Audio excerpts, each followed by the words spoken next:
Siobhan here, founder of Relatable and your host for the Made Marriage Show. This is where I get to interview amazing, incredible, and beautiful wives about how they make marriage work. Because we all know that wonderful, happy, successful marriages do not just fall into our laps.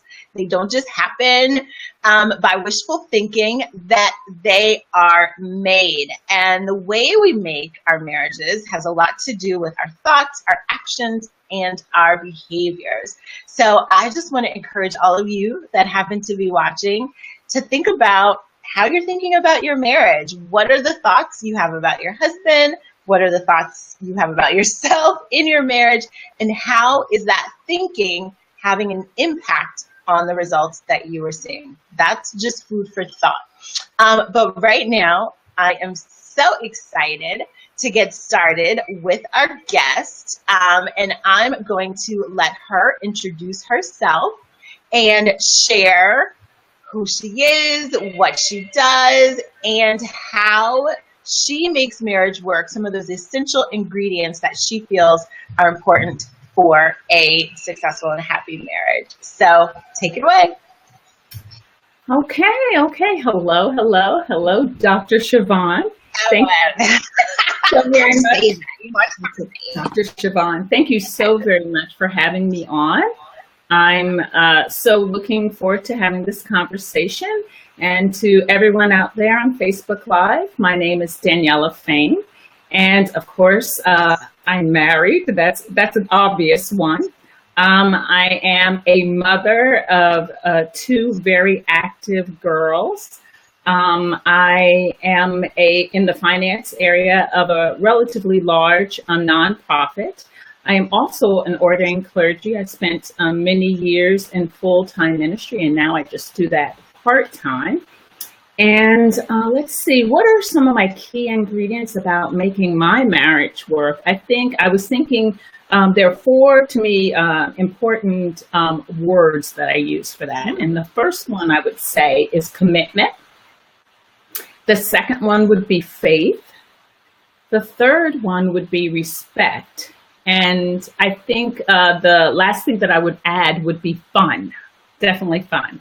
And so no in particular order, but I think that those things really help to make my marriage work. Good. All right. My screen froze for 1 second. Oh, okay. And I think we're catching up. Sometimes the signal is not that great. Okay. But I think we're moving now. Excellent. You can hear me fine, Daniela? I can hear you fine. Yeah, I do see the picture freezing every now and then, but I can hear you fine.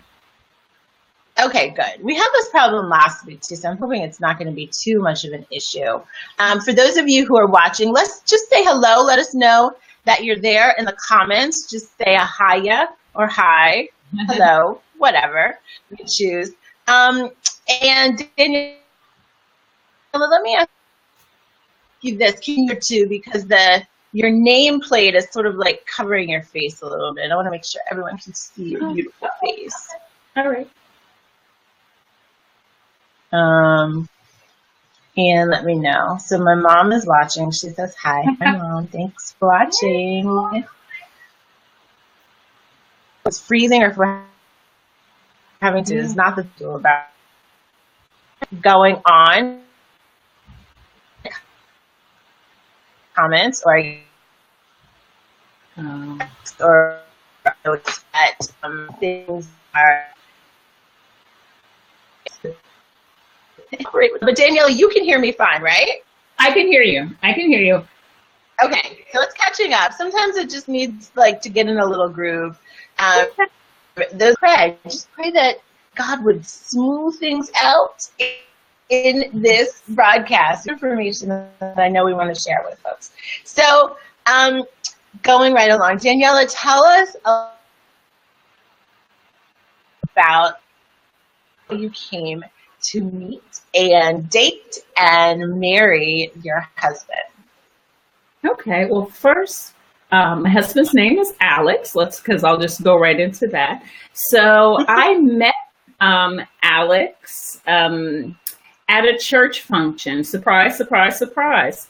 And it was a banquet event for our church, and I was coordinating the event. And he, who is a musician, my husband's a musician, he played with a gospel jazz group at that time, and they were the featured music artists for the event. And that was the first time we had met. And it's funny to hear him tell stories. He said, all he saw, he was getting set up, and he saw this woman running around with a clipboard, and everybody was listening to her, and he's talking about me. He was like, who is she that she's running everything? So that was the first that I met him. And from that event, we hired him at the church that I was working at to be a part of our music ministry. And so he worked with the music ministry as well as he worked in the administration of the church. So we worked together for a spell. When we were working together, it was just, a work relationship. And then we became to be friends, but it was still just a friend relationship. And then we started to just hang out and do different things, but it was still as just friends. And somehow, I know, just friends, somehow the just friends kind of moved into the next phase. But what's so interesting is because when we decided to start dating, we were like, you know what, let's just keep this on the down low, because we worked in the same setting and it was our church setting on top of that. So we really didn't want to that is can be a little bit crazy. So we would always say, and people would ask, are you two dating? And we said, no, we're just friends. We're just friends. And it was so funny. So the funny story is that when we decided to get married, when he asked to marry me and we went to share with our family, I remember I said to my mom, I said, Mom, Alex and I, have decided to get married. My mom goes, well, I thought you were just friends. Right. The running joke. But I do have one friend's husband. Yeah.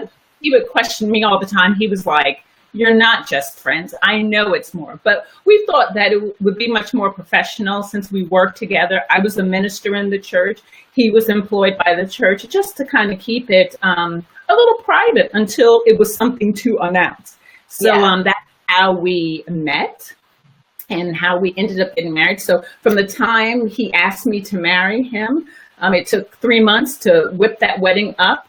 And I know. Exactly.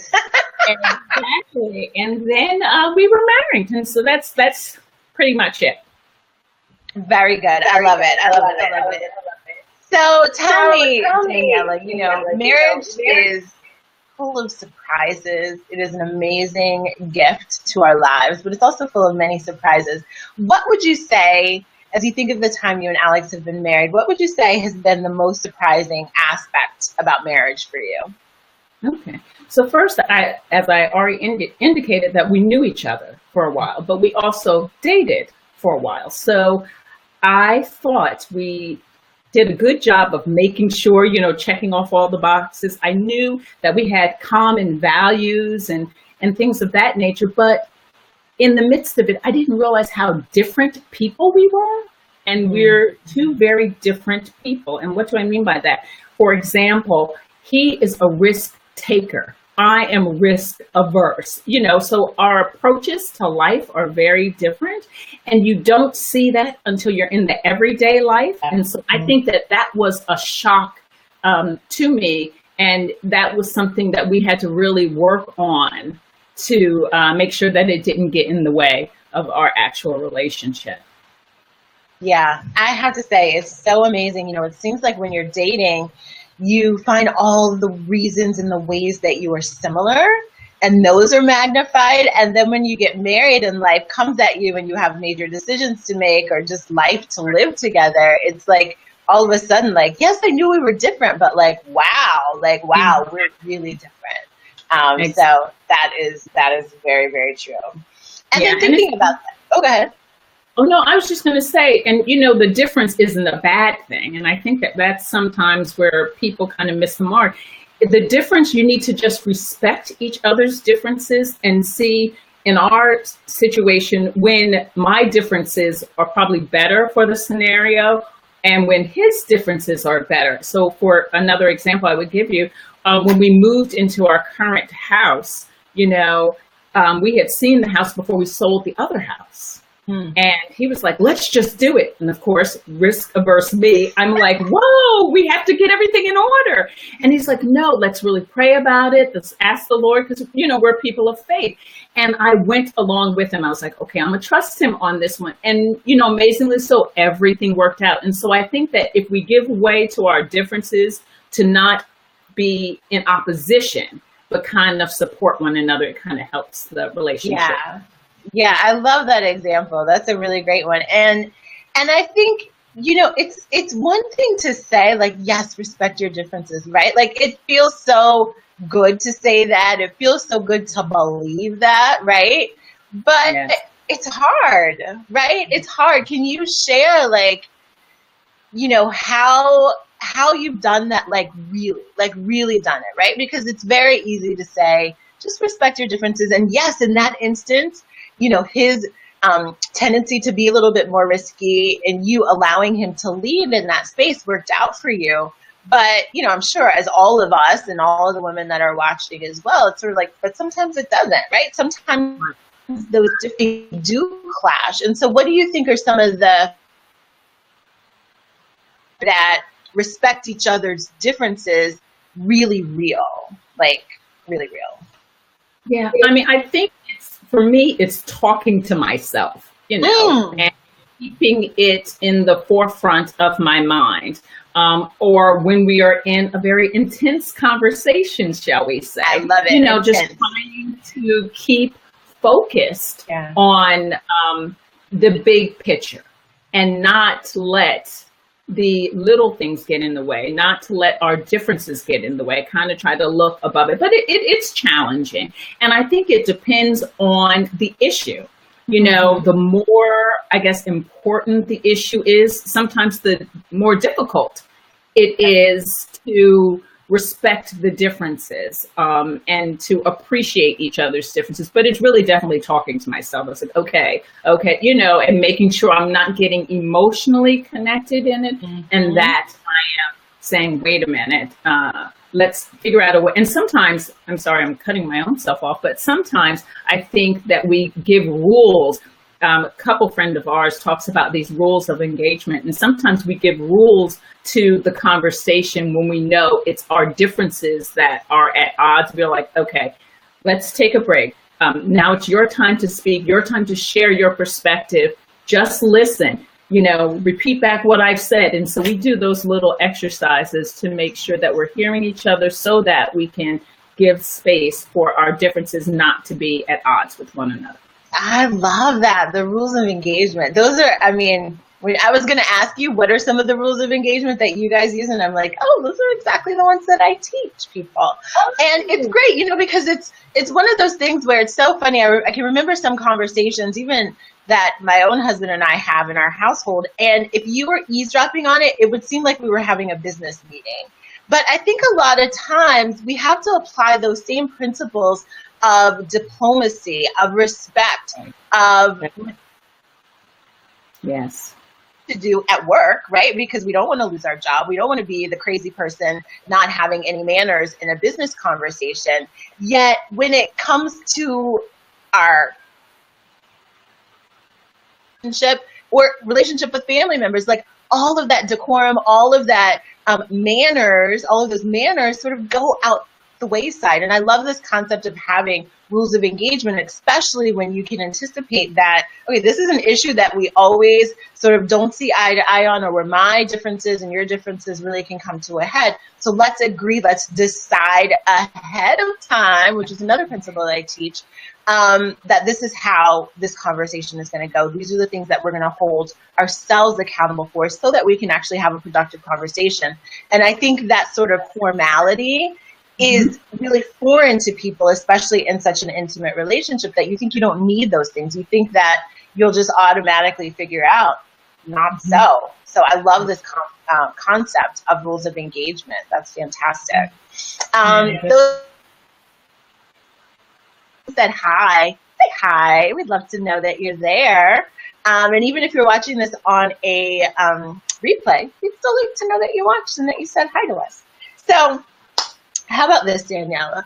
The reality is, right, we're broadcasting this on Facebook. It has the potential to meet millions and millions of people. So for those of you who are watching, why don't you hit that share button right now so that it can.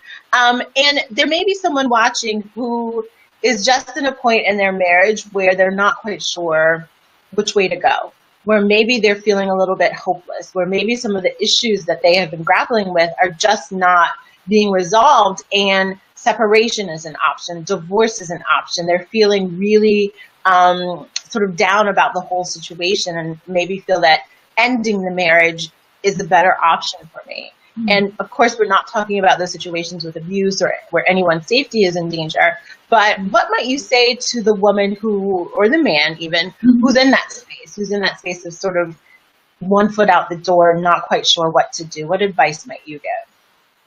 The first thing I would say is wait, just wait, and take a pause and seek wise counsel. One of the things my husband and I did early on in our marriage, we sought out a couple that was married longer than we are.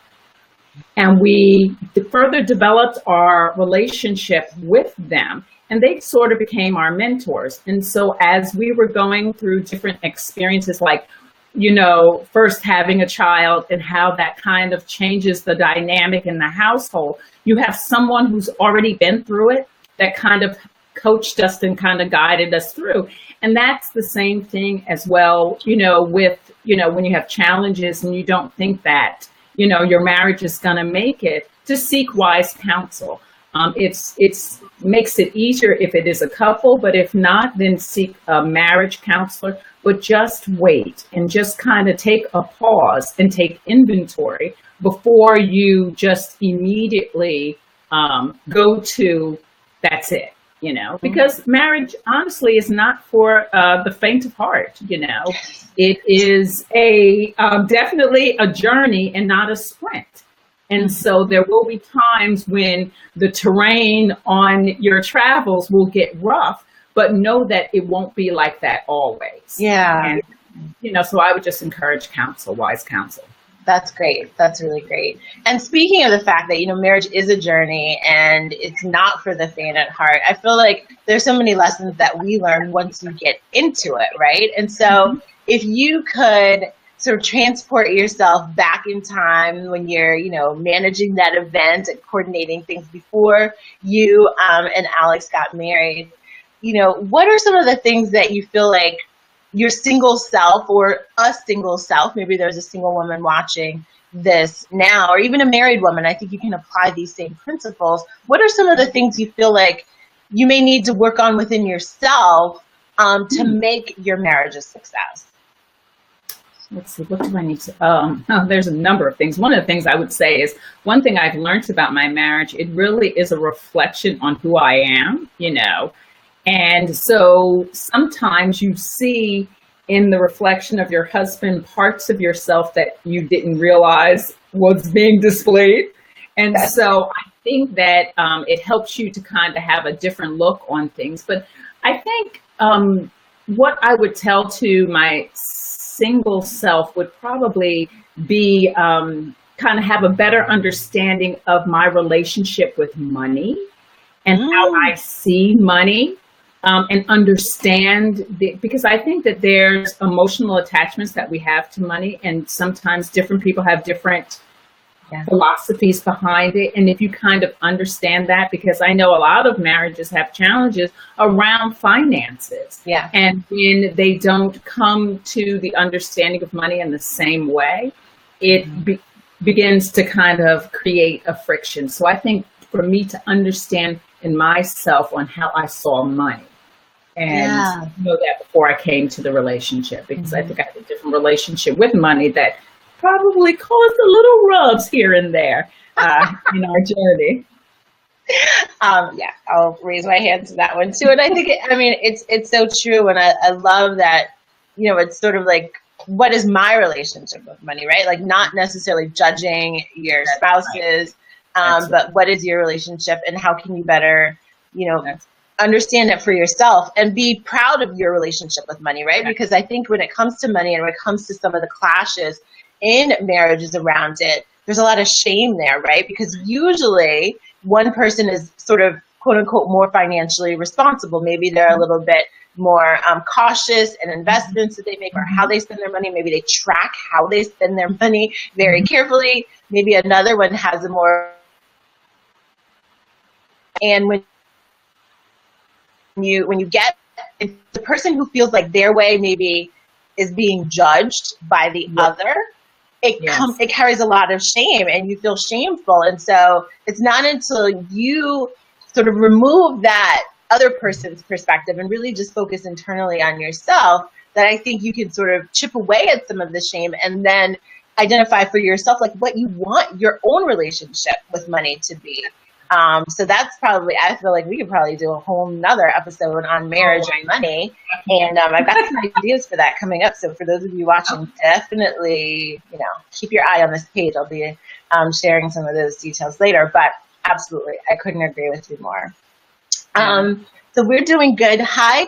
Oh, Tanya's on. Danielle, Tanya's on. Hi, Tanya. I hope you're still on now. So yes, great. So what do you think are some of the things that people just don't tell you about marriage, right? I can remember very vividly, all of our Hallmark cards and all of the advice from our showers and all of this that people want to offer you. And I think when you first get married or when you're engaged, like that stuff sort of like goes through one ear and out the other. And it's not until you're in the thick of it that you're like, oh, like that's what they meant. So what are some of the things that you feel maybe people sort of gloss over when it comes to giving advice about marriage, or maybe they don't really tell the real deal story about it? What are some of those, So I think what comes to my mind when you said that was how family plays into the whole marriage equation. Because I think when we're dating, we just see each other and it's just our one-on-one relationship. And yet we don't take into account the family and, family dynamics and how that plays even into the creation of the individual and the person, or how that will play into the relationship, especially when you have children, and that's because you don't want anyone to tell you how to handle your family relationships, and likewise, I don't think your husband will want it as well. So it's kind of figuring out a way of bringing the two families together, understanding the family dynamic which helps you to understand the person who you married. So I don't think that people give that as much attention, I think, as it should be. I couldn't agree with you more. It's so funny, too, because my husband and I often remark about when we were doing premarital multifaceted premarital counseling. We did the sessions at the church. We had someone else marry us, so we did sessions through him. And then we also saw a professional counselor. And one of the exercises she had us do was this family dynamics, family tree exercise. And it was eye-opening. Now, many years later, I think especially that trigger of the children, because the way you raise your children has so much to do with the way that you were raised. And I think that those subtleties and those nuances and those idiosyncrasies, like you're not even fully aware of how much we are truly a product of our families and how those influences come into how we expect to raise our children. And, you think you're on the same page about a lot of things, and then it comes time to like rearing these children and you're just going about doing it the way that makes sense to you intuitively. And your spouse is going about doing it the way that makes sense to them intuitively. And you're like, but wait, no, that's not how we do it.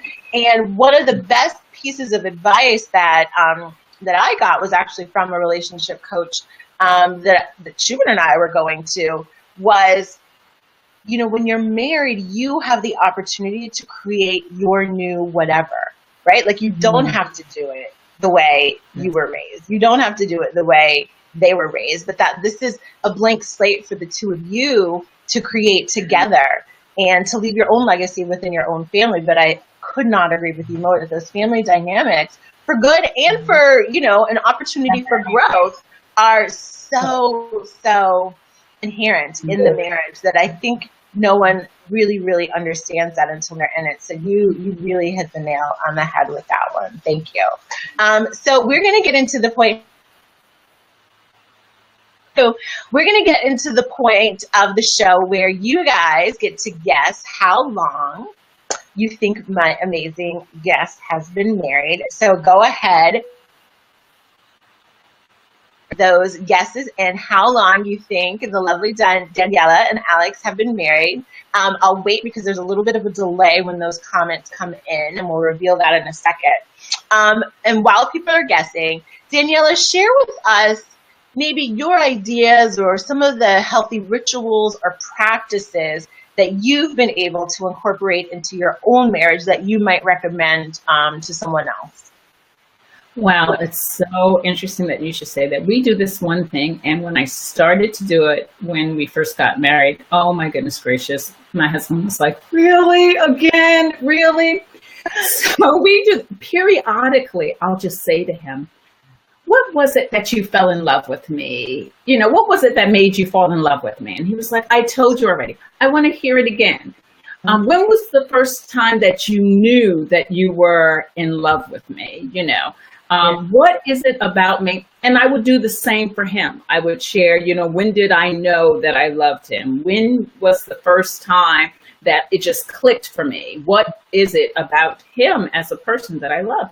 And it's so funny because he says, we do this, you know, so often. And I said, I do that for a reason. I said, so that when, you know, the mundane kind of grabs a hold of you and we're just in this kind of routine, we'll always have in the back of our mind what it was that got us here. Yeah. And also when we have our challenges, it will be close in the front of our mind about what it was that we love about each other, regardless of the situation that we may be going through right now. But to remember, you know, this is what I love about you, not this issue that we're trying to work through. This will pass, but this is why. And so that we do that often. You know, we touch bases as it was and try to recall, remember. There was a time when I would make him watch the wedding video. Wow. But I've just advanced just to have the conversation. Yeah. I love that. I feel like, you know, like, did you steal one of my guides? Because, and I know we're like cut from the same cloth when it comes to asking questions, because that's something that I actually have a guide about, you know, and when my husband and I do our couples events, we have those very questions. And I think it speaks to this really important point of always keeping the positive at the forefront of your mind. And just like you said, you have to have a conversation with yourself. I think that's part of it, like having a conversation with each other or a conversation with yourself. What's going well or what you're doing this. And another question I'll just throw there that I love, in addition to the ones that you mentioned, is when was the time you felt most loved by me? That, oh my gosh. When I write that one down. I'm gonna write that down. Try it tonight, everyone. When was the time you felt most loved by me? Yes. Powerful. And if your husband is not the type of person to really talk and to be hesitant to some of those things, ask. Because I asked my husband that question, and he was like, actually eager to talk to me about it. And my husband is very amenable to those things. He's very used to it by now. He's on board and does a lot of that himself. But it was just such an eye-opening question. And for still to be asked that question and to transport yourself back to that moment yourself is just an amazing experience. And then to share that with your spouse, you know, for me, I entered that conversation fully in listening mode to really take and sort of glean what are the experiences that we've had that he's really felt loved by me, and how can I replicate more of those same types of things. Like, it really helps you to hone in on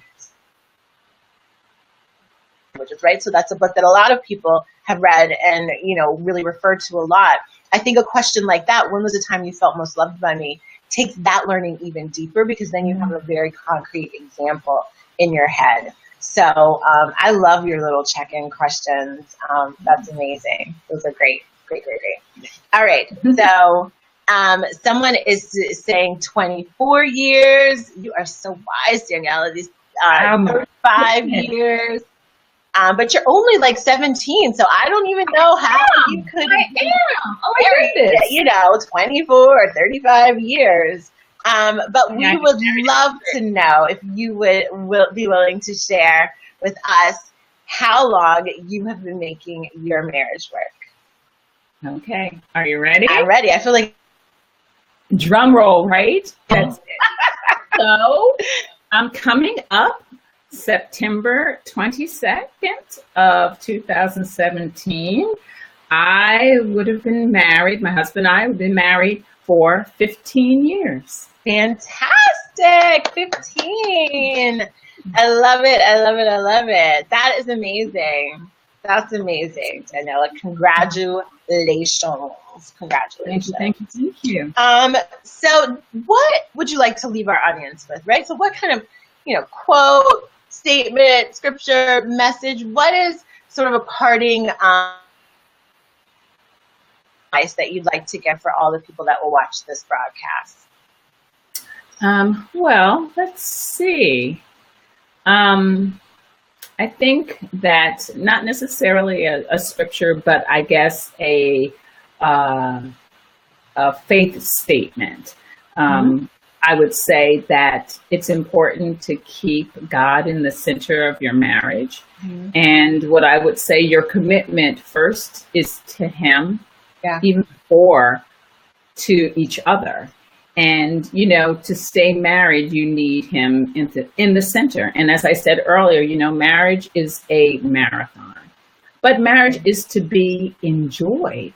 And, you know, I just encourage folks to just really enjoy it and enjoy every moment, and know that nothing good comes without a little work or a lot of attention and dedication.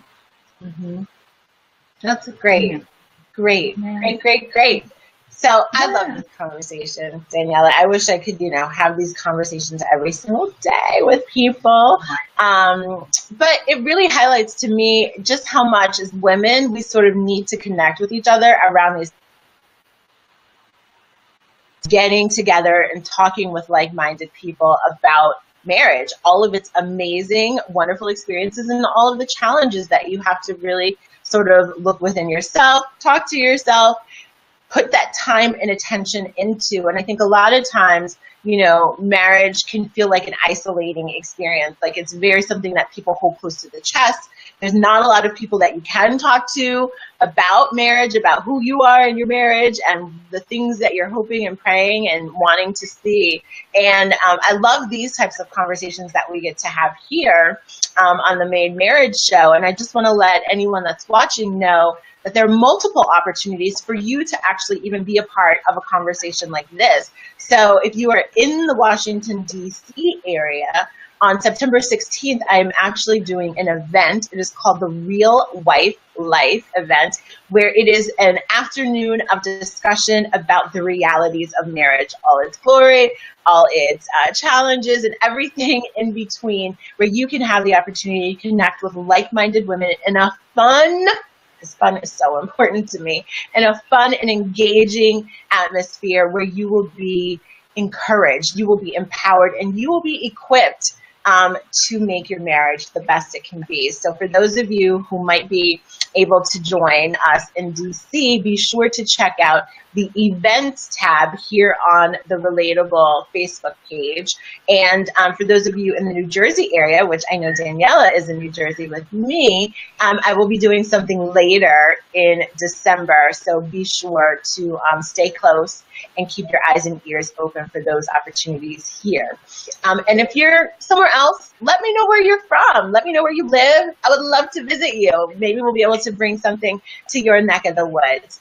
But Daniela, I am so grateful that you took the time and were willing and courageous enough to be on this show. I knew that you would do fantastic. You have provided so much wisdom and so much insight that I know will really make a difference in the lives of someone that's watching. So thank you so much. Yeah. Thank you. So I have to interrupt you for one quick second. So I stand corrected. I was actually married 16 years. My calculations were off and not 15. Isn't that hilarious? But I just had to let the record show. You know, we'll just say like finance is maybe not you. Yeah, without a calculator. It's so funny that like, no, it's that is so funny, Danielle. It's okay. You know, it happens. Listen, if you were to ask me, it's fantastic. Congratulations either way. It's amazing. It's a milestone that many women are still aspiring to. Thank you. Thank you. Thank you. Well, have a wonderful evening, Daniela. And for those of you watching, I will be back with you next week for an all-new episode of the Made Marriage Show with another amazing guest. So make sure you tune in, that you've liked this page, and that you have your notifications on. And if you know someone who should be a guest on the show, definitely reach out. Let me know, and I'd love to talk to them. So thank you so much again, Daniela. Awesome insight. Have a great evening, everyone. You too. Have a great evening. Thank you. Thank you. Bye-bye.